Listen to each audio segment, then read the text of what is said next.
Shalom saudaraku yang diberkati oleh Tuhan, kembali lagi bersama kami di Doa Penguat Iman Channel. Bersama kita akan merenungkan kebenaran firman Tuhan, mari kita bersatu di dalam doa. Terpujilah Engkau Bapa dalam sorga, kami bersyukur buat waktu ini pemeliharaan Tuhan luar biasa bagi kehidupan kami. Kami ada sebagaimana ada karena anugerah dan kasih-Mu yang menyertai kami. Dan saat ini kami bersama mengawali hari, mendengarkan sabda firman-Mu. Berfirmanlah Tuhan bagi setiap kehidupan kami, pribadi lepas pribadi tentang isi hati-Mu ya Tuhan. Berkati hamba-Mu yang berbicara, dan kami semua yang mendengar, kami bersama tunduk kepada otoritas firman-Mu. Nama Tuhan yang kami muliakan. Terpujilah nama Tuhan. Kami memulai perenungan ini di dalam nama Tuhan Yesus Kristus. Kami berdoa dan mengucap syukur, haleluya. Amin. Saudaraku yang diberkati oleh Tuhan, di dalam perjalanan hidup ini, setiap manusia pasti pernah memasuki fase-fase tertentu di mana Tuhan terasa seakan diam. Doa-doa telah dinaikkan dengan sungguh-sungguh, bahkan berulang kali kita lakukan. Air mata telah dicurahkan di hadapan Tuhan, namun keadaan yang dihadapi tidak kunjung berubah. Harapan yang dinantikan belum terwujud, jawaban yang diharapkan belum datang, dan situasi yang menekan tetap berlangsung. Di dalam kondisi seperti inilah, iman seringkali diuji bukan terutama oleh beratnya penderitaan, melainkan oleh keheningan Tuhan yang terasa begitu panjang, sunyi, dan menyakitkan bagi hati manusia. Tidak sedikit orang percaya pada akhirnya sampai pada titik pergumulan batin yang sangat dalam. Di dalam hati mereka muncul pertanyaan-pertanyaan yang jujur namun penuh dengan beban, yakni apakah Tuhan benar-benar melihat keadaanku? Apakah Tuhan sungguh peduli dengan pergumulanku? Mengapa Tuhan tidak segera bertindak ketika aku sangat membutuhkan pertolongannya? Mengapa Tuhan tidak segera datang ketika aku berseru kepadanya? Pertanyaan-pertanyaan ini, saudara, bukanlah tanda lemahnya iman, melainkan ungkapan dari iman yang sedang berjuang untuk tetap bertahan di tengah tekanan realitas hidup yang tidak mudah dan seringkali tidak dapat dipahami. Keheningan Tuhan di dalam masa-masa seperti ini sering disalahartikan sebagai ketidakhadiran atau bahkan ketidakpeduliannya. Manusia cenderung menilai karya dan kehadiran Tuhan berdasarkan kecepatan tindakan serta hasil yang bisa dilihat secara langsung. Ketika pertolongan tidak datang sesuai dengan waktu, cara, dan harapan manusia, maka dengan mudah muncul kesimpulan bahwa Tuhan sedang berdiam diri, tidak bekerja atau tidak melakukan apapun di dalam situasi tersebut. Hari ini kita belajar dari satu perikop firman Tuhan, saudara, yang sangat terkenal di dalam Yohanes 2 ayat 1-11. Saudara bisa membaca ayat demi ayat, dan hari ini kita bersama merenungkan bersama. Alkitab dengan jelas, saudara, menunjukkan bahwa Tuhan yang kita sembah bukanlah Tuhan yang pasif, apalagi tidak peduli. Ia adalah Allah yang hidup, aktif, dan bekerja di dalam sejarah manusia. Tuhan bertindak menurut caranya sendiri, pada waktunya yang sempurna, dan untuk tujuan yang jauh lebih besar daripada yang mampu dipahami oleh pikiran manusia yang terbatas. Kebenaran inilah yang dinyatakan secara nyata dan mendalam melalui peristiwa pernikahan di Kana, sebagaimana dicatat di dalam Yohanes 2 ayat 1-11, saudara, di mana di tengah situasi kekurangan dan keheningan, Tuhan sesungguhnya sedang bekerja untuk menyatakan kemuliaannya. Hari ini kita bersama akan membahas setidaknya dua hal utama dari perikop ini, saudara. Saya mengajak kita sama-sama fokus dengarkan kebenaran firman Tuhan. Kita mulai dari pembahasan yang pertama, yaitu Tuhan melihat kebutuhan kita. Saudaraku, firman Tuhan di dalam Yohanes 2 khususnya ayat 1 sampai ayat yang ketiga mencatat sebuah peristiwa yang tampak sederhana di permukaan, namun sesungguhnya sangat kaya akan makna rohani. Di sebuah pesta pernikahan di Kana, anggur yang merupakan unsur penting di dalam budaya perayaan Yahudi telah habis. Kehabisan anggur bukan hanya berarti berakhirnya minuman di dalam pesta, tetapi mencerminkan kegagalan tuan rumah di dalam menjalankan tanggung jawab sosialnya. Di dalam konteks budaya saat itu, hal ini merupakan sebuah aib yang besar dan memalukan di hadapan para tamu undangan. Menariknya, Alkitab tidak mencatat adanya permintaan langsung atau seruan terbuka dari Tuan Pesta kepada Yesus. Situasi ini seakan dibiarkan berlangsung di dalam keheningan. Justru Maria, ibu Yesus, yang pertama kali menyadari masalah tersebut dan datang kepadanya dengan berkata, "Mereka kehabisan anggur."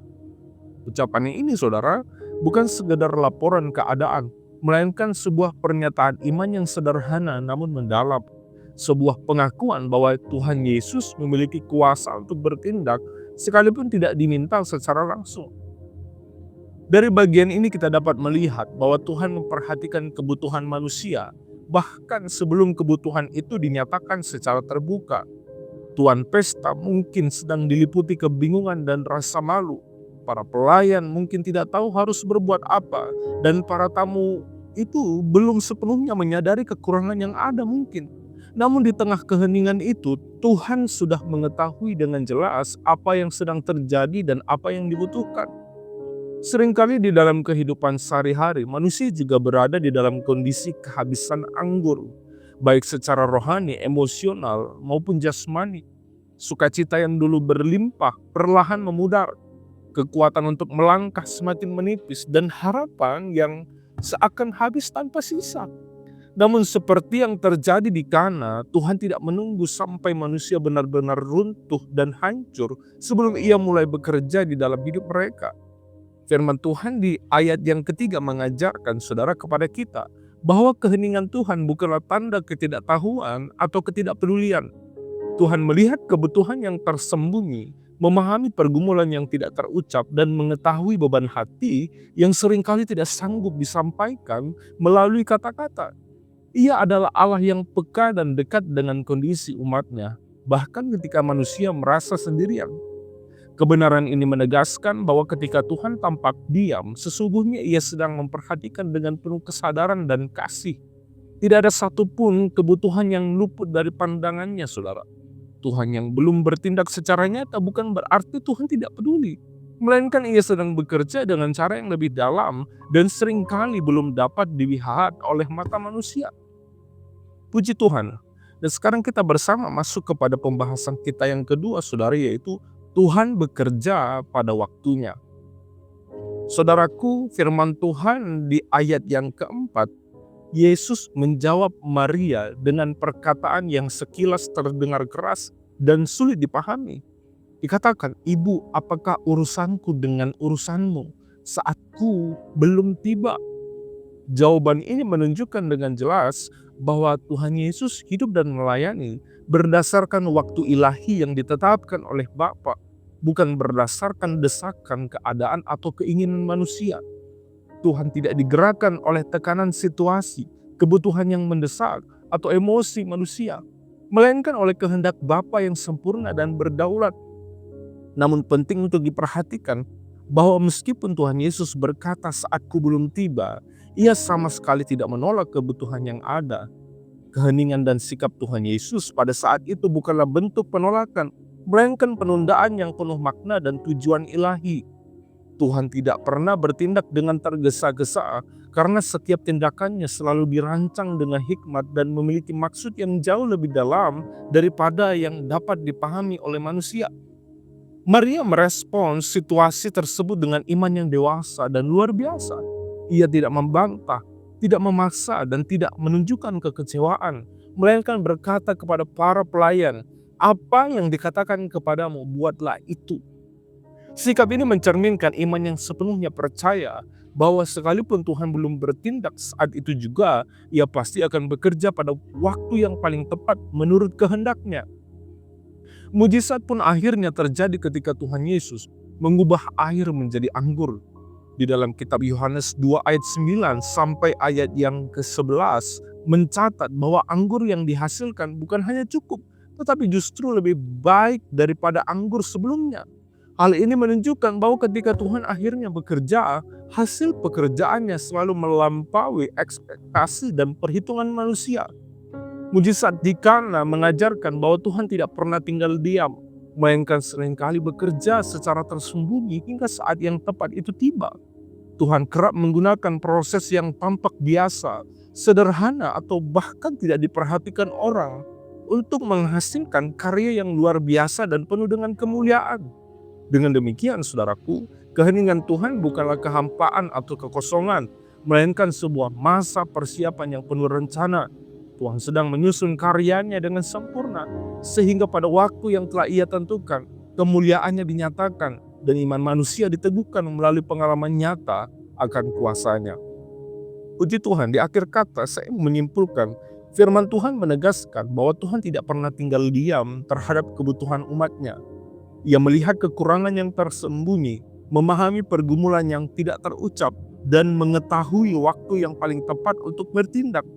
Ketika Tuhan tampak diam, sesungguhnya Ia sedang bekerja dengan cara yang tidak selalu dapat dipahami oleh manusia.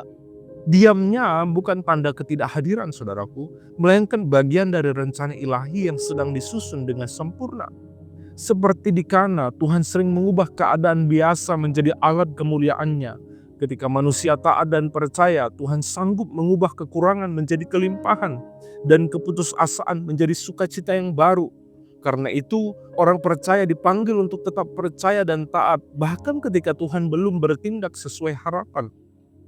Tuhan tidak tinggal diam, Ia sedang bekerja, dan pada waktunya kemuliaannya akan dinyatakan dengan cara yang jauh lebih indah daripada yang dapat dibayangkan oleh manusia.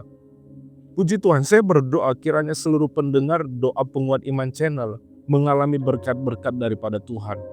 Mari kita bersatu di dalam doa. Terpujilah Engkau Bapa dalam sorga, kami bersyukur buat firman-Mu. Tuhan, kami tahu bahwa Engkau sungguh luar biasa, berdaulat atas segala sesuatu. Engkau punya waktu dan cara yang sempurna daripada yang kami pikirkan dan apa yang kami rencanakan. Tuhan baik dalam segala sesuatu, dan kami mau mempercayakan waktu dan cara hidup kami ya Tuhan kepada Engkau. Biarlah hidup kami senantiasa memuliakan Tuhan di dalam segala situasi kehidupan kami. Kami mau tetap terus percaya kepadamu ya Bapa, bahwa Engkau adalah Allah yang hidup dan berdaulat penuh atas kehidupan kami sampai selama-lamanya. Masa depan kami ada di dalam tangan-Mu. Kami percaya tuntunan dan pimpinan-Mu senantiasa ada bagi setiap kehidupan kami. Kami berdoa bagi seluruh pekerjaan yang kami lakukan tiap-tiap hari, Tuhan berkati dan buat berhasil. Dimanapun kami berada, karya Tuhan bekerja, membimbing dan melindungi kami semua ya Tuhan. Terpujilah nama Tuhan, kami bersama memulai aktivitas kami. Di dalam nama Tuhan Yesus Kristus kami berdoa dan bersyukur, haleluya. Amin.